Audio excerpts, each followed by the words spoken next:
लेख्य समुल्लेखन भित्तये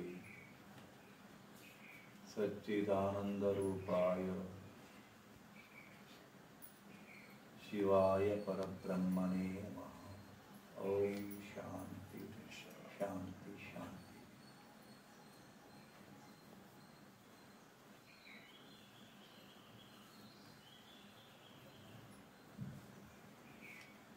ಯೋಗದ ತರಬೇತಿಯನ್ನು ಪಡಿತಾ ಇದ್ದೀರಿ. ನಾನು ನಿನ್ನೆ ಹೇಳಿದ್ದಲ್ಲ, ನೀವು ಏನನ್ನ ಕಲಿತೀರೋ ಅದರ ಬಗೆಗೆ ನೀವು ಗೊತ್ತು ಮಾಡ್ಕೋಬೇಕು. ಅಂದಾಗ ಕಲಿಯುವುದರಲ್ಲಿ ಆಸಕ್ತಿ ಕ್ರಿಯೇಟ್ ಆಗ್ತದೆ. ಇಲ್ಲದ್ರೆ ಏನು ಕಲಿತೀನಿ ಅನ್ನೋ ಬಗೆಗೆ ನಿಮಗೆ ಸ್ಪಷ್ಟತೆ ಇರದೇ ಇರ್ತಾರೆ, ಅದರಲ್ಲಿ ಆಸಕ್ತಿ ಡೆವಲಪ್ ಆಗೋದಿಲ್ಲ. ಆದ ಕಾರಣ ನಿನ್ನೆ ಯೋಗ ಅಂದರೇನು ಅಂತ ತಿಳ್ಕೊಂಡು ಹೇಳ್ತಾ, ಯೋಗವು ಕೂಡುವಿಕೆ ಅಂತ ಹೇಳಿದ್ವಿ. ಕೂಡೋದು, ಯಾಕಂದರೆ ನಾವು ಒಬ್ಬರೇ ಅಲ್ಲ, ಇಲ್ಲಿ ಎರಡು ಶಕ್ತಿಗಳದಾವ. ನಾವು ಒಬ್ಬನೇ ಅಲ್ಲ, ನನ್ನಲ್ಲಿ ಎರಡು ಶಕ್ತಿಗಳದಾವ. ನಾನೇ ರಾವಣ, ನಾನೇ ರಾಮ. 50% ಪಾಸಿಟಿವಿಟಿ, 50% ನೆಗೆಟಿವಿಟಿ ಇರ್ತದೆ. ಹೆಂಗಪ್ಪ ಅಂತಂದ್ರೆ, ಈಗ ನಮ್ಮ ಕರ್ನಾಟಕದೊಳಗೆ ವಿಧಾನಸಭೆಯೊಳಗೆ 244 ಸೀಟ್ ಅದಾವ. 123 ಬಂದ್ರೆ ಇವ ಸರ್ಕಾರದ ಸ್ಥಾನ, 121 ಬಂದ್ರೆ ಅವ್ರು ವಿರೋಧ ಪಕ್ಷಕ್ಕೆ ಕೊಡ್ತಾರೆ. ಬರೀ ಒಂದೇ ಒಂದು ಸೀಟ್. ಹಾಗೆ 50% ಪಾಸಿಟಿವಿಟಿ, 50% ನೆಗೆಟಿವಿಟಿ ಇದ್ದಾಗ ನೀವು ಮನುಷ್ಯರಿರ್ತೀರಿ, ಅಷ್ಟೇ ಮನುಷ್ಯರಿರ್ತೀರಿ. 10% ಈ ಕಡೆ ಹೊಳ್ಳಿದ್ರೆ ಯಾವ ಕಡೆ? ರಾಕ್ಷಸತ್ವದ ಕಡೆ. ನೆಗೆಟಿವಿಟಿಗೆ ರಾಕ್ಷಸ ಅಂತೀವಿ, ಪಾಸಿಟಿವಿಟಿಗೆ ದೇವ್ರು ಅಂತೀವಿ. 10% ಈ ಕಡೆ ಹೊಳ್ಳಿದ್ರೆ ನೀವು ದೇವ್ರ ಹಾಕಿ. ಇಷ್ಟೇ, ಓನ್ಲಿ 10%. ರಾಮ 60-70% ಇದ್ದ ಗೊತ್ತಿಲ್ಲ, ಆದ್ರೆ 30% ಅದರಲ್ಲಿ ರಾಕ್ಷಸತ್ವ ಇತ್ತೇ. ಅವಗುಣಗಳು ಇದ್ದುವೇ. ರಾಮನ ಅವಗುಣಗಳನ್ನು ಹುಡುಕೋರದಾರ ಎಷ್ಟೋ ಮಂದಿ. ರಾಮನ ಅವಗುಣ ಹೆಂಗೆ ಕಂಡು ಹಿಡಿತಾರ? ಇಷ್ಟು ದೊಡ್ಡ ದೇವ್ರು ಅನ್ನಿಸ್ಕೊಂಡಂತ ವ್ಯಕ್ತಿ ಕ್ಷುಲ್ಲಕ ಒಬ್ಬ ಅಗಸನ ಮಾತಿಗೆ ತಾನು ಹೆಂಡತಿನ ಬಿಡ್ತಾನ, ಇವೆಂತ ದೊಡ್ಡವ ಅಂತ ಅನ್ನೋ ಮಂದಿ ಅದ. ಮತ್ತು ವಾಲಿ ಕೂಡ, ಸುಗ್ರೀವ ಮತ್ತು ವಾಲಿ ಅಂತಂದ್ರಲ್ಲ, ವಾಲಿ ಕೂಡ ಯುದ್ಧ ಆಡ್ಬೇಕಾದಾಗ ಧರ್ಮವನ್ನ ಮರೆತು ಅವ ಹಿಂದಿರಿದ ಯುದ್ಧ ಮಾಡ್ತಾರಂತ. ಇದೆಂತ ದೇವತ್ವ ಅಂತಾರೆ. ಹೀಗೆ ಅವನಲ್ಲೂ ಕೂಡ ಸ್ವಲ್ಪ ನೆಗೆಟಿವಿಟಿ ಇತ್ತು, ಆದರೆ ಒಂದು 10% ಇದ್ದದ್ದಕ್ಕೆ ಅವ್ರು ದೇವ್ರ. ಇನ್ನು ರಾವಣ ಅನ್ನೋದು 50% ಇದ್ದದ್ದ, ಅವ 60% ನೆಗೆಟಿವಿಟಿಗೆ ಹೋದ. ಅವನ ಅಷ್ಟೇ. ಅವನಲ್ಲಿ 40% ಒಳ್ಳೆ ಗುಣಗಳದಾವ. ನೋಡ್ಬೇಕಲ್ಲ, ರಾವಣ ತನ್ನ ಹೆಂಡತಿ ಮಂಡೋದ್ರಿ ಆಕಿ ಪತಿರುತಿ, ಆಕಿ 5 ಪಂಚಪತಿರುತಿ ಆಕಿ ಒಬ್ಬಾಕಿ. ಮತ್ತು ಅವ ಯಾರಿಗೂ ಅನ್ಯಾಯ ಮಾಡುತ್ತಿಲ್ಲ, ಅವನು ಸುಳ್ಳ ಇತ್ತು. ನಾ ಕೇಳ್ತೀನಿ, ಈಗ ನಿಮ್ಮ ಅಣ್ಣತಮ್ಮರಿಗೆ ಅಕ್ಕಂಗರಿಗೆ ಯಾರು ಏನು ಮಾಡಿದ್ರೆ ಭೂಮಿ ಬದಿ ತಿರುಗಿಡ್ಬೇಕು. ಮತ್ತು ಶೂರ್ಪಣಿಕೆಗೆ ಇವಾಗ ಏನು ಬೇಕಾಗಿತ್ತು? ಲಕ್ಷ್ಮಣ ಐ ಲವ್ ಯು ಅಂತ ಬಂದಕ್ಕೆ ಮೂ ಯಾಕೆ ಕೊಯ್ಬೇಕಾಗಿತ್ತು? ಆಗುದಿಲ್ಲ ನನ್ನ ಕಡೆ ಹೇಳ್ಬೇಕಾಗಿತ್ತು. ಮೂ ಯಾಕೆ ಕೊಯ್ದ? ಅದು ರಾವಣನಿಗೆ ಸಿಟ್ಟು ಬರುತ್ತಿಲ್ಲ, ನಮ್ಮ ತಂಗಿ ಹಿಂಗ್ಯಾಕೆ ಮಾಡಿದ ತಿಳ್ಕೊಂಡು ಬಂದ ಮಾಡಿದ. ಹೆಂಗದೆ ಇದು? ಅಂದ್ರೆ ಅವನಲ್ಲಿ ಒಳ್ಳೆ ಗುಣಗಳನ್ನ, ಕೆಲವು ಕೆಟ್ಟ ಕೃತ್ಯಗಳು ಅವನನ್ನು ರಾಕ್ಷಸನ್ನಾಗಿ ಮಾಡಿದ್ರು. 40% ಒಳ್ಳೆ ಗುಣಗಳಿದ್ದಾಗಿ ಕೂಡ ಅವ ರಾಕ್ಷಸ ಆದ.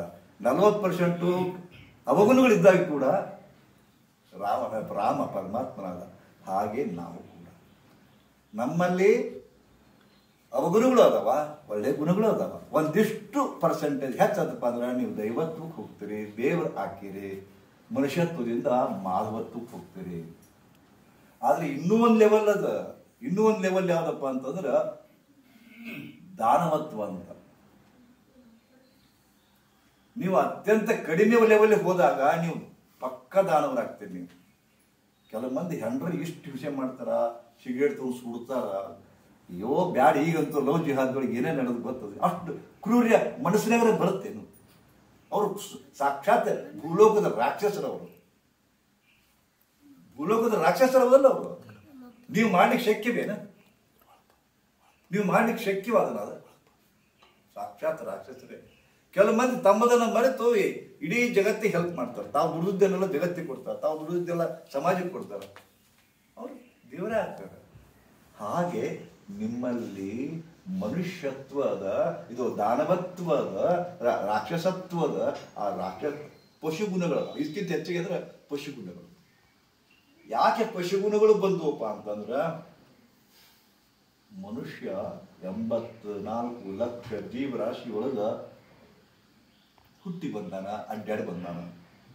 84 ಲಕ್ಷ ಜೀವರಾಶಿ ಒಳಗ ತಿರುಗಾಡಿ ಬಂದು ಮನುಷ್ಯ ಆಗಿ ನೀವು ಬರೋ ಮುಂದೆ ಸುಮ್ಮನೆ ಬಂದಿಲ್ಲ. ಕತ್ತಿ, ನಾಯಿ, ಹಂದಿ, ಹಲ್ಲಿ, ಹಾವು ಇದ್ರೆ ಎಲ್ಲ ಹಾಕರ್ ಬಂದಿರಿ ನೀವು. ಜನ್ಮ ತೆತ್ತು ಸತ್ತು ಲಾಸ್ಟಕ್ಕೆ ಏನೇನೋ ಸ್ವಲ್ಪ ಪುಣ್ಯ ಗಿಣ್ಯ ಮಾಡಿರ್ಬೇಕು, ಅದಕ್ಕೆ ಮನುಷ್ಯ ಜನ್ಮ ತಳ್ತಿರಪ್ಪ ನೀವು. ಆದ್ರೆ ಮನುಷ್ಯ ಜನ್ಮಕ್ಕೆ ಬಂದು ಏನ್ ಮಾಡಕತ್ತೀರಿ? ಏನ್ ಮಾಡಕತ್ತೀರಿ?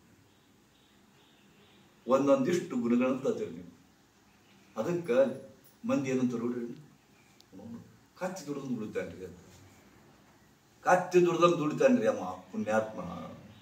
ಅಂದ್ರೆ ನಿಮ್ಗೆ ಕತ್ತಿ ಕೊಲಿಸಿದ್ರು ಅವರು, ಕತ್ತಿ ಕೊಲಿಸಿದ್ರು. ಹೌದಾ? ನಾಯಿ ಬದ್ರ ಬರೀ ಬಡ ಮಗನ ನಾವು ನಾಯಿ ಬಗಡ ಅಂತ ಕೊಡ್ತಾವ ಸ್ವಯಂ ಮಗ ಅಂತ ಒದಾಡ್ತಿರಲಿಲ್ಲ ಶಬ್ದಗಳನ್ನು. ನಾಯಿ ಬಗಡ ಬಲ್ಬೇಡ. ನಿಮ್ಮನ್ನು ನಾಯಿ ಕೊಲಿಸಿದರು, ನಿಮ್ಮನ್ನ ಕತ್ತಿ ಕೊಲಿಸಿದರು. ಯಾವುದ್ರ ಕತ್ತಿನ ಇವ ಹಂಗ ಅವ ಇಂಥವದ ನೋಡು ಅಂತ ಹೇಳ್ತಾರ.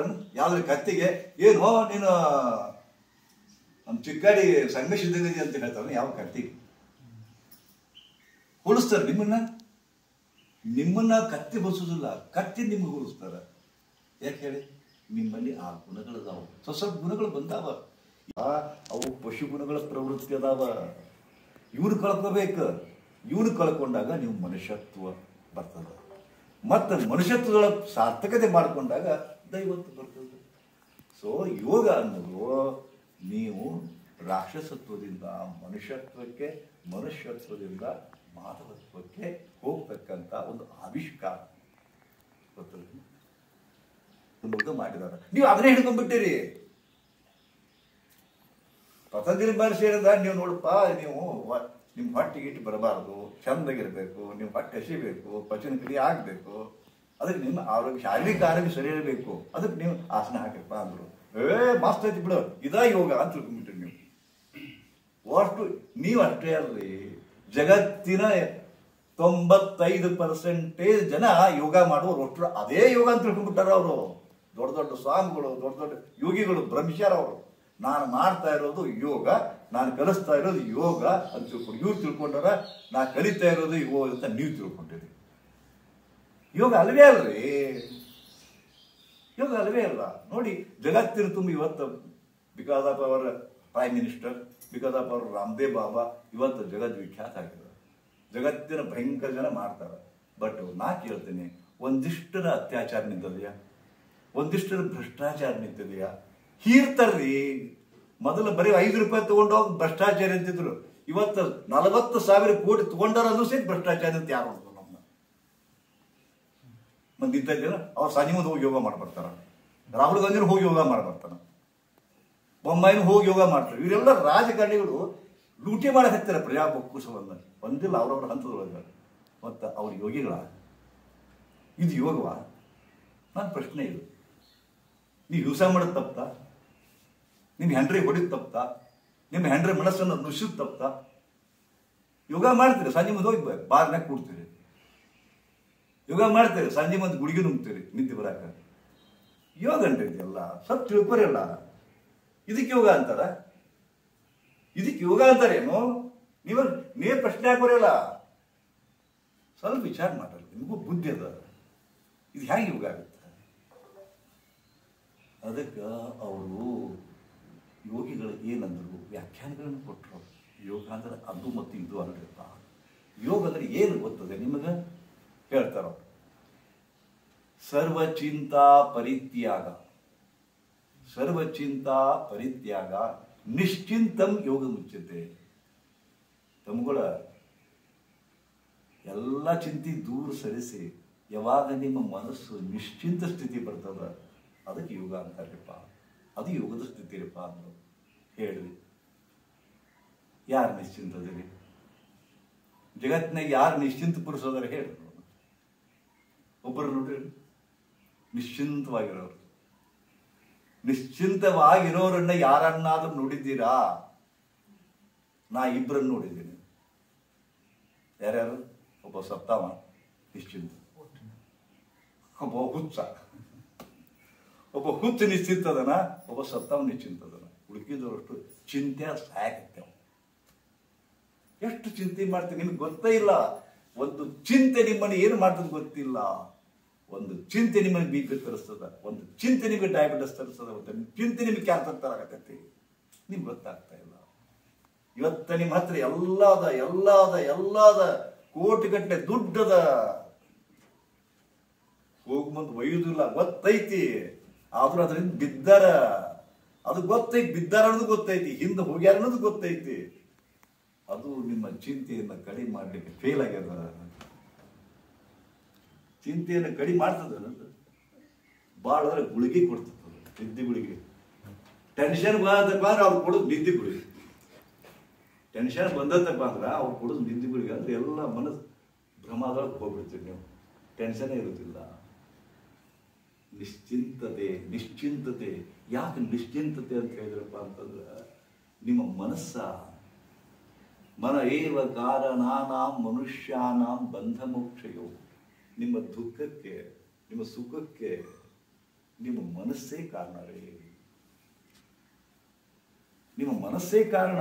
ಮನ ಏವ ಕಾರಣಾನಾಂ ಮನುಷ್ಯಾನಾಂ ಬಂಧ ಮೋಕ್ಷಯೋ. ಅದು ನಿಮ್ಮನ್ನ ತೃಪ್ತಿ ಕೊಡ್ತದ, ಅದು ನಿಮಗೆ ದುಃಖ ಕೊಡ್ತದ. ಅಂತ ಮನಸ್ಸು ಹೇಗಿರ್ತದ? ಅದು ಹೆಂಗೆ ನಿಮ್ಮನ್ನ ರೋಗಕ್ಕೆ ಈಡು ಮಾಡ್ತದ? ಸೈಕಾಲಜಿಸ್ಟ್ ಅಥವಾ ಮತ್ತೆ ಯೋಗಿಕ್ ಸೈಕಾಲಜಿಸ್ಟ್ ಅನ್ನೋಣ. ಯೋಗಿಗಳು ಏನ್ ಹೇಳಿದ್ರಪ್ಪ, ನಮ್ಮ ಮನಸ್ಸನ್ನ ಮೂರು ಭಾಗ ಮಾಡಿದ್ರು. ಒಂದು ಜಾಗೃತ, ಮತ್ತೊಂದು ಸುಪ್ತ, ಮತ್ತು ಸುಸುಪ್ತ ಅಂತ ತಿಳ್ಕೊಂಡು. ಎಷ್ಟು ಚಂದ ರೀ. ನಿಮಗೆ ಇನ್ನೂ ಗೊತ್ತೇ ಇದ್ರ ಬಗ್ಗೆ. ನಿಮಗೆ ಮನಸ್ಸು ಐತನೂ ಸಹಿತ ಗೊತ್ತಿಲ್ಲ. ಮನಸ್ಸು ಐತನ ಗೊತ್ತೈತಿ. ಮನಸ್ಸು ಬಗ್ಗೆ ಮಾತಾಡ್ತಿರಲ್ಲ. ನನ್ನ ಮನಸ್ಸಿನಾಗ ಹಂಗೆ ಬಂತು ವಿಚಾರ, ನನ್ನ ಮನಸ್ಸಿನಾಗ ಹಂಗೆ ವಿಚಾರ ಬಂತು ಅಂತ ಅಂತಿರಲಿಲ್ಲ. ನಿಮ್ಮ ಮನಸ್ಸು ಎಲ್ಲೈತಿ? ನಿಮ್ಮ ಮನಸ್ಸು ಎಲ್ಲೈತಿ? ನನ್ನ ಮನಸ್ಸು ಅಂತಿರಲ್ಲ. ನಿನ್ನ ಮನಸ್ಸು ಎಲ್ಲೈತಿ? ಓಪ ಎಲ್ಲೈತಿ ನಿಮ್ಮ ಮನಸ್ಸು? ನಿಮ್ಮ ಗಂಡ ಕೊಟ್ಟು ಬಂದ್ಬಿಟ್ಟಿರಿ, ನಿಮ್ಮ ಫಿಯಾನ್ಸಿಗೆ ಕೊಟ್ಟು ಬಂದ್ಬಿಟ್ಟಿರಿ. ನನ್ನ ಮನಸ್ಸನ್ನು ನಿನ್ನ ಪಟ್ಟೆ ಅಂತಂತಾರಲ್ಲ, ಕೊಟ್ಟು ಬಂದ್ಬಿಟ್ಟಾರ. ಈ ಮನಸ್ಸೇ ಇದೆ ಬಗ್ಗೆ. ಮನಸ್ಸು ಎಲ್ಲಿದೆ ಗೊತ್ತಿಲ್ಲ. ಮನಸ್ಸು ಎಲ್ಲಿದೆ ಗೊತ್ತಾದ್ರೆ ಅದು ಶಾಂತಿ ಇರ್ತೀರಪ್ಪ. ಹೇಳಿ, ಕಾಲಾಗೈತು, ಕೈಯಾಗೈತು, ಹೊಟ್ಟೆಗಾಯ್ತು, ಎದೆಯಾಗೈತು, ತಲೆಯಾಗೈತು. ನಿಮ್ಮ ಮನಸ್ಸು ಎಲ್ಲಿದೆ ಮನಸ್ಸು? ಇದನ್ನ ಅವರು ಜಾಗೃತ ಅಂದ್ರು, ಸುಪ್ತ ಅಂದ್ರು, ಸುಸುಪ್ತ ಅಂದ್ರು. ಯೋಗಿ ಸೈಕಾಲಜಿಸ್ಟು. ಮುಂದೆ ಈ ಮಾಡರ್ನ್ ಸೈಕಾಲಜಿಸ್ಟು 4 ಭಾಗ ಮಾಡಿದ್ರು. ಏನೇನು ಮಾಡಿದ್ರು? ಬೀಟಾ, ಅಲ್ಫಾ, ಥೀಟಾ, ಡೆಲ್ಟಾ ಅಂತ ಮಾಡಿದ್ರು. ಇದಕ್ಕೆ ಫ್ರೀಕ್ವೆನ್ಸಿ ಮ್ಯಾಗ ಅಂತಂದ್ರು ಅವರು. ಇದಕ್ಕೆ ಫ್ರೀಕ್ವೆನ್ಸಿ ಅದಾವಂದ್ರು. ಬೀಟಾ ಅಂದ್ರೆ ಅದೇ ಮತ್ತೆ ಜಾಗೃತ. ಈಗೇನು ಕೇಳಾಕತ್ತಿಲ್ಲ, ನಾ ಮಾತಾಡಿದ್ರೆ ಕೇಳಾಕತ್ತೀರಿ, ಅದ್ರ ಬಗ್ಗೆ ವಿಚಾರ ಮಾಡಾಕತ್ತೀರಿ. ಹೌದಲ್ಲ, ಕರೆ ಐತಿಲ್ಲ ಅಂತ ಡಿಸಿಷನ್ ಮಾಡಾಕತ್ತೀರಿ. ಅದನ್ನ ಚಲೋ ಇದ್ದದನ್ನ ಒಳಗೆ ಸೇರ್ಸಾಕತ್ತೀರಿ, ಸೇವ್ ಮಾಡ್ಕೊಳಕತ್ತೀರಿ. ಹೌದಾ? ಚಲೋ ಇಲ್ಲಾರ್ದನ್ನ ಡಿಲೀಟ್ ಮಾಡಾಕತ್ತೀರಿ. ಇದು ನಡೆದೈತಿ ಸದ್ಯ. ಒಂದು ನಿಮಗೆ ಗೊತ್ತಿಲ್ಲದಂಗೆ ನಡೆದಾವ. ಇದು ಕ್ರಿಯಾ. ಇದೆಲ್ಲ ಬೀಟಾ, ಜಾಗೃತ ಸ್ಥಿತಿ. ಇದು ಎಷ್ಟದಪ್ಪ ಅಂತಂದ್ರೆ ಎಷ್ಟು ಇರ್ಬೇಕಪ್ಪ ಅಂತಂದ್ರೆ 17 to 25 ಇರ್ಬೇಕು ಫ್ರೀಕ್ವೆನ್ಸಿ. ಇದಕ್ಕೆ ಫ್ರೀಕ್ವೆನ್ಸಿ ಐತಿ. ಹೆಂಗ ನಿಮ್ಮ ಮೀಟರ್, KH ಮೀಟರ್ ಈಗಂತೂ ಸುಡುಗಾಡ ಹೆಂಗ ಭಯಂಕರ ಗಾರ್ಡ್ ಅಂತ ಹೇಳ್ತೇವೆ ಮೀಟರ್ಗೆ. ಬೆಟ್ರದ್ದು ಲೈಟ್ KV ಬಿಲ್ ಸಿಕ್ಕಾಪಟ್ಟೆ ಬರಕೈತೆ. ಯಾರೇ ಏನು ಮಾಡಕ್ಕಾಗೋದಲ್ಲ, ಏನ್ ಮಾಡ್ತಾರೆ ನೋಡೋಣ ಅಂತೂ KV ಮೀಟರ್ ತಿರುಗ್ತದೆ. ಮೊದಲ ನೀವು ಬರೀ ಸುಮ್ಮನೆ ಒಂದಿಟ್ಟು ಲೈಟ್ ಹಚ್ಚಿದ್ರಪ್ಪ ಅಂದ್ರೆ ಅದು ತಿರುಗುವಿಕೆ ಎಷ್ಟಿರ್ತದೆ? ಸ್ಲೋ ಇರ್ತದೆ. ಮುಂದೆ ನೀವು ಮಿಕ್ಸರ್ ಹಚ್ಚಿದ್ರಿ, ಅದು ತಿರುಗಿ ನೋಡಿರ್ಬೇಕಾದ್ರೆ ತಿರ್ತದೆ. ಮುಂದೆ ನೀವು AC ಚಾಲು ಮಾಡಿದ್ರಿ, ಹಂಗೆ ನಮ್ಮ ಮನಸ್ಸು ಶಾಂತಿ ಇದ್ದಾಗ ಅಂತಿರ್ತದೆ ಫ್ರೀಕ್ವೆನ್ಸಿ. ಹೌದಾ? ನಿಮ್ ಹುಡುಗ ಬಿದ್ದು ಬಂದಂತ ಹೌದಾ? ಬಸ್ ಸಿಗಲಿಲ್ಲ, ಟೆನ್ಷನ್ ಅಂತ ಬರ ತಿರುಗತ್ತ. ಫ್ರೀಕ್ವೆನ್ಸಿ ಚೇಂಜ್ ಆಗೋದು. ಯಾವಾಗ ಫ್ರೀಕ್ವೆನ್ಸಿ ಚೇಂಜ್ ಆಗುತ್ತಾ ಅದು ಓವರ್ಲೋಡ್ ಆಗುತ್ತೆ. ಓವರ್ಲೋಡ್ ಆದಾಗ ಅದು ಬರ್ಸ್ಟ್ ಆಗುತ್ತಾ, ಫ್ಯೂಸ್ ಹೋಗ್ಬಿಡ್ತದೆ. ಹಾಗೆ ನಿಮ್ಗೆ ಆಗತ್ತೈತಿ. ಇಂತಿಷ್ಟು ಫ್ರೀಕ್ವೆನ್ಸಿ ಹೆಚ್ಚಾದಾಗ ಬಿ ಪಿ ಬರ್ತದ, ಈ ಫ್ರೀಕ್ವೆನ್ಸಿ ಬಿ ಪಿ ಬಂತು, ಈ ಫ್ರೀಕ್ವೆನ್ಸಿ ಡಯಾಬಿಟಿಸ್ ಬಂತು, ಇನ್ನು ಹೆಚ್ಚಿನ ಫ್ರೀಕ್ವೆನ್ಸಿ ಒಳಗೆ ಕ್ಯಾನ್ಸರ್ ಬರ್ತದೆ. ಅದಕ್ಕೆ ಬರಕಾಗತೈತಿ. ಕ್ಯಾನ್ಸರ್ ಎಷ್ಟು ಮಂದಿ ಬರಕತ್ತೈತಪ್ಪ ಅಂದ್ರೆ ಯಾರಿಗೂ ಕಲ್ಪನೆ ಇಲ್ಲ. ಹೆಣ್ಮಕ್ಳಿಗೆ ಬರಕತ್ತೈತಿ. ಅವ್ರೇನು ಸಿಗರೇಟ್ ಸೇರ್ತಾರ, ಚುಟ್ಟ ಸೇರ್ತಾರ, ಕುಡಿತಾರ, ಏನು ಮಾಡ್ತಾರ? ಏನು ಮಾಡದೆ ಇದ್ರೆ ಹೆಣ್ಮಕ್ಳಿಗೆ ಯಾಕೆ ಕ್ಯಾನ್ಸರ್ ಬಂತು? ಯಾರು ಪ್ರಶ್ನೆ ಹಾಕೊಂಡಿರೇನು? ಯಾರು ಹಾಕೊಂಡ್ರಿ ಪ್ರಶ್ನೆ? Because of tension. ನಿಮಗೆ ಹೇಳುತ್ತಿರದ ಒತ್ತಡದ ಒಳಗಡೆ ಎಂತ ಒತ್ತಡ ಐತಪ್ಪ, ಯಾರ ಮುಂದೆ ಹೇಳ್ಕೊಳ್ಳಿಕ್ ಆಗೋದಿಲ್ಲ, ಸಾಧ್ಯವೇ ಇಲ್ಲ. ಗಂಡರ ಮುಂದೆ ಹೇಳ್ಕೊಳಕ್ ಹೋಗ್ತೀರಿ ಆಗವಲ್ದು, ಅಂತಮ್ರ ಮುಂದೆ ಹೇಳ್ಕೊಳಕ್ ಹೋಗ್ತೀರಿ ಆಗವಲ್ದು, ಇಲ್ಲಿ ಗೆಳತಿಯರ ಮುಂದೆ ಹೇಳ್ಕೋಬೇಕಂದ್ರೆ ಮತ್ತೊಬ್ಬರ ಮುಂದೆ ಹೇಳ್ತಾರೆ, ಅದಕ್ಕಾಗಿ ಅದು ಆಗವಲ್ದು. ಒಳಗ ಒಳಗ ಒಳಗ ಒಳಗ ಒತ್ತಡ, ಆ ಒತ್ತಡ ಹೆಚ್ಚಾಗಿ ಒಳಗಡೆ ಬಸ್ಟ್ ಹಾಕೊಂಡ್ ಬರ್ತೈತಿ. ಶೆಲ್ಗಳು ಸಾಯಕತ್ತೇವ, ಸತ್ತ ಶೆಲ್ಗಳ ಕುಡ್ಕೊಂಡು ಕ್ಯಾನ್ಸರ್ ಆಗೈತಿ. ಇಷ್ಟ ವೆರಿ ಸಿಂಪಲ್. ಯಾವಾಗ ನಿಮ್ಮ ಟೆನ್ಷನ್ ಜಾಸ್ತಿ ಆಗುತ್ತೆ, ಒಳಗಿರ್ತಕ್ಕಂಥ ಶೆಲ್ಸ್ ಸಾಯ್ತಾವ. ಶೆಲ್ಸ್ ಸತ್ ಅಲ್ಲೇ ಬಿಡ್ತಾವ. ಕೆಲವೊಮ್ಮೆ ಹೊರಗೂ ಬರ್ತಾವ ಬೇರೆ ಬೇರೆ ರೂಪದೊಳಗ. ಅಲ್ಲೇ ಬಿಡಿದ್ರೆ ಗಂಟಾಗ್ತವ, ಅವು ಕ್ಯಾನ್ಸರ್ ಗಂಟಾಗ್ತದೆ. ಅದಕ್ಕೆ ಮೂಲ ಕಾರಣ ಏನು? ಟೆನ್ಷನ್.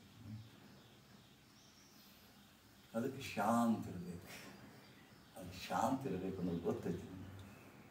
ಎಷ್ಟು ಜನ ಶಾಂತಿ ಇರ್ಬೇಕಂತ ಏನೇನೋ ಮಾಡಕತ್ತೇನೆ. ನೀವು ಟೂರ್ಗೆ ಹೋಗಕತ್ತೀರಿ, ಗುಡಿ ಗುಂಡಾರಕ್ಕೆ ಹೋಗ್ತೀರಿ, ಬೀಚಿಯವ್ರು ಬರ್ತಿದ್ರು ಅಂದ್ಕೊಂಡು ನಾನು ಶಾಂತಿಯ ಅರಸಲೆ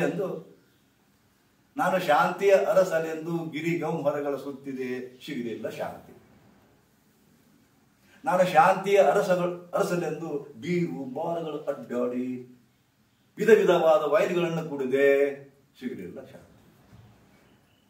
ನಾನು ಶಾಂತಿಯ ಅರಸಲೆಂದು ಗ್ರಂಥಾಲಯಕ್ಕೆ ಹೋದಿ, ಸಾವಿರಾರು ಗ್ರಂಥಗಳನ್ನು ಓದಿದೆ, ಸಿಗಲಿಲ್ಲ ಶಾಂತಿ. ನಾನು ಶಾಂತಿಯ ಅರಸಲೆಂದು ತೀರ್ಥಕ್ಷೇತ್ರಗಳಿಗೆ ಹೋದೆ, ಚತುರ್ಧಾಮಗಳಿಗೆ ಹೋದೆ, ಗುರುಗಳ ಪಾದಕ್ಕೆ ಅಡ್ಡ ಬಿದ್ದೆ, ಸಿಗಲಿಲ್ಲ ಶಾಂತಿ. ಕೊನೆಗೆ ಬೇಸತ್ತು, ಎಲ್ಲಿರುವೆ ಶಾಂತಿ ಎಂದು ಜೋರಾಗಿ ಕೂಗಿ ಮನೆಗೆ ಬಂದೆ. ನಾನು ಇಲ್ಲೇ ಇದ್ದೀನಲ್ಲ, ಯಾಕೆ ಒದರುತ್ತೀರಿ ಎಂದವಳ ಶಾಂತಿ. ಅಶಾಂತಿಗೆ ಕಾರಣ ಶಾಂತಿ. ವ್ಯಂಗ್ಯ ಹೇಗೆ ತೋರಿದ್ರೆ ಎಲ್ಲಿದೆ ಶಾಂತಿ? ಎಷ್ಟು ನಿಜ ಐತಾ? ಇದಕ್ಕೆ ಬಹಳ ಅರ್ಥದ, ಗೂಢಾರ್ಥದ. ನಿಮ್ಮ ಅಶಾಂತಿಗೆ ಕಾರಣ ಆಗಿದೆ ನಿಮ್ಮ ಹೆಂಡತಿ, ನಿಮ್ಮ ಅಶಾಂತಿಗೆ ಕಾರಣ ಆಗಿದೆ ನಿಮ್ಮ ಮಕ್ಕಳು, ನಿಮ್ಮ ಅಶಾಂತಿಗೆ ಕಾರಣ ಅಂತ ಈ ವ್ಯವಸ್ಥೆ. ಈ ಬಿಲ್ ಹೆಚ್ಚ ಏನ್ ಮಾಡೋರು? ನಿಮ್ ಕಡೆ ಏನಂತ ಯಾರ ಮುಂದೆ ಓದ್ಕೊಂತೀರಿ? ಯಾರ ಮುಂದೆ ಓದ್ಕೊಂತೀರಿ? ಇದು ಟೆನ್ಷನ್ ಕ್ರಿಯೇಟ್ ಆಗುತ್ತೆ. ಇವು ಸಿಟ್ಟು ಬರ್ತದ. ಏನ್ ಮಾಡ್ಲಿಕ್ಕೆ ಆಗುದಿಲ್ಲ. ಮಕ್ಕಳು ಕುಡಿದು ಬಂದಾರ ಅಂತಾರ, ಏನ್ ಮಾಡ್ಲಿಕ್ಕೆ ಆಗುದು? ಒಂದು ಬೇಗ ಬೇಕಾದ್ರೆ ಹೋಗಿ ಉರ್ಲಾಕಂತಾರ. ಇವ್ರು ಮತ್ತು ಒಬ್ಬನ ಮಗ, ಹಿಂಗಾಗಿ ತುಂಬ ಕೊಡ್ತೀವಿ. ಗಂಡ ಯಾವ ಕೂಡ ಅದಾರ ಅಂತ ಅದು ಗೊತ್ತಾಗುತ್ತ. ಕೈ ಕಂಡಿರ್ಬೇಕಾದ್ರೆ ನಾಲ್ಕಿನ ಕೂಡ ಹೋಗಿ ನೋಡಿ ಏನ್ ಮಾಡ್ತೀವಿ ಅಂತ ಕೇಳ್ತಾರ. ಕಪ್ಪು ಕೊಡ್ತೀರಿ, ಸಹಿಸ್ಕೊಂತೀರಿ. ಸಹನೆಗೊಂದು ಕಟ್ಟೆ ಅದ, ಸಹನೆಗೊಂದು ಮಿತಿ ಅದ. ಅದು ಬ್ಲಾಕ್ ಆದಾಗ ಇವೆಲ್ಲ ಅವುಗಳಿಗೂ ಶುರು ಆಗ್ತವೆ. ಆದ ಕಾರಣ ಅವ್ರು ಹೇಳಿದ್ರು, ನಿಶ್ಚಿಂತಂ ಯೋಗ ಮುಚ್ಚತೆ. ಯೋಗ ಅನ್ನೋದು ನಿಶ್ಚಿಂತ ಸ್ಥಿತಿ. ಮತ್ತೆ ಅದು ಹೆಂಗೆ ಕೊಡ್ತದಪ್ಪ? ಅದಕ್ಕೆ ಅವರು ಬೇರೆ ಪರಿಕರಗಳನ್ನ ಹೇಳ್ತಾರೆ.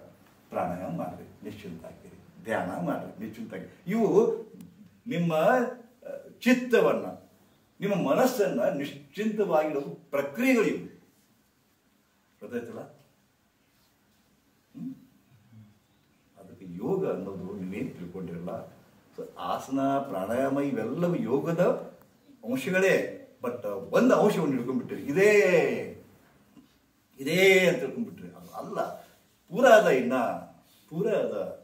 ಮಗ ಒಬ್ಬವ ಬಡವ ಬಂದು ಗುರುಗಳ ಹತ್ರ ಅಥವಾ ಪರಮಾತ್ಮ ಹತ್ರ ಕೇಳಿದಂತ, ಏನ್ರಿ ನಾ ಭಾಳ ಬಡವದನಿ ಏನ್ರಿ ಮಾಡಿ. ಅವಾಗ ಹಿಂಗೆ ಹೋಗು ಒಂದು ಇದು ಸಿಗುತ್ತೆ ಅಲ್ಲಿ ಏನು ತಗೋ ಒಣ್ಣೆಂತ ಹೋದಂತ ಅಲ್ಲಿ ತಾಮ್ರದ ಗಣಿ ಇತ್ತಂತ. ತಾಮ್ರದ ಗಣಿ ತಾಮ್ರದ ಗಣಿ ತಗೊಂಡು ಮಾಡ್ಕೊಂಡಂತ ತಿಂತ ಹೇಳ್ತಾ ಇರ್ತಾರೆ ತಂದು ಹತ್ತೀವಿ. ಮುಂದೆ ಅದು ಸಾಗಿಲ್ಲ ಅವಾಗ ಏನಂತ ಇನ್ನೂ ಸ್ವಲ್ಪ ಮುಂದಕ್ಕೆ ಹೋಗೋದ್ರಂತೆ. ಇನ್ನೂ ಸ್ವಲ್ಪ ಮುಂದಕ್ಕೆ ಹೋಗೋಣ ಅಲ್ಲಿ ಬೆಳ್ಳಿ ಗಣಿ ಇತ್ತು. ಹಿಂಗ ಮುಂದ ತಾಮ್ರಿ ಗಣಿ ಅದ, ಬೆಳ್ಳಿ ಗಣಿ ಅದ, ಬಂಗಾರ ಗಣಿ ಅದ, ವಜ್ರದ ಗಣಿ ಅದ, ಮುಂದೆ ಹೋಗಬಲ್ರಿ ನೀವು.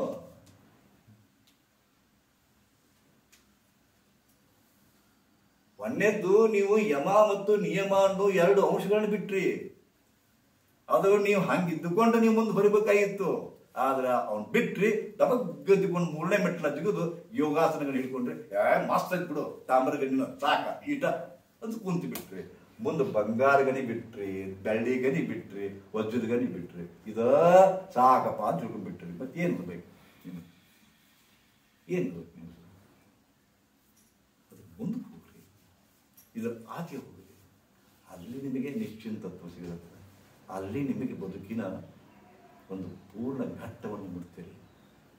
ಇಷ್ಟು ಹೇಳಿ ಮತ್ತು ನಾಳೆಗೆ ಮುಂದಿನ ವ್ಯಾಖ್ಯಾನಗಳನ್ನು ಬಹಳ ಮಜಾ ಅದ. ಇದನ್ನು ತಿಳ್ಕೊಂಡು ಯೋಗ ಮಾಡ್ರಿ. ಈ ಭ್ರಮದಿಂದ ಹೊರಗೆ ಬರ್ರಿ. ನಾ ಏನು ಮಾಡಕತ್ತೀನಿ, ಇದು ಯೋಗನ ಮಾಡಕತ್ತೀನಿ ಅಂತ ತಿಳ್ಕೊಬೇಡ್ರಿ. ನೀವು ಯೋಗ ಮಾಡಕತ್ತೀರಿ, ಅದರ ಒಂದು ಭಾಗವನ್ನು ಮಾಡಕತ್ತೀರಿ.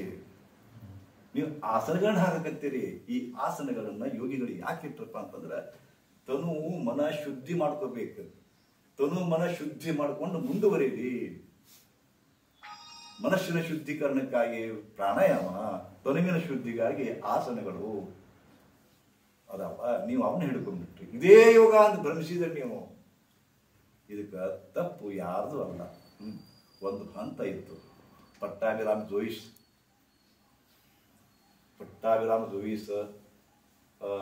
ಮತ್ತು ಇನ್ನೊಂದು ತಿರುಮಲ ಕೃಷ್ಣಮಾಚಾರ್ಯ ಅಂತಿತ್ತು.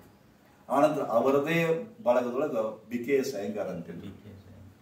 ಇವರೆಲ್ಲ ಯೋಗದ ವಿವಿಧ ಆಯಾಮಗಳನ್ನ ಆಸನದೊಳಗೆ ಹುಡುಕಿದ್ರು. ಅವರು ಅದನ್ನ ಮಾಡಿದ್ರೆ ಸಾಕು ನಿಮ್ಗೆ ಆರೋಗ್ಯದ ಒಂದು ಪರಿಕಲ್ಪನೆ ಬರ್ತಿತ್ತು.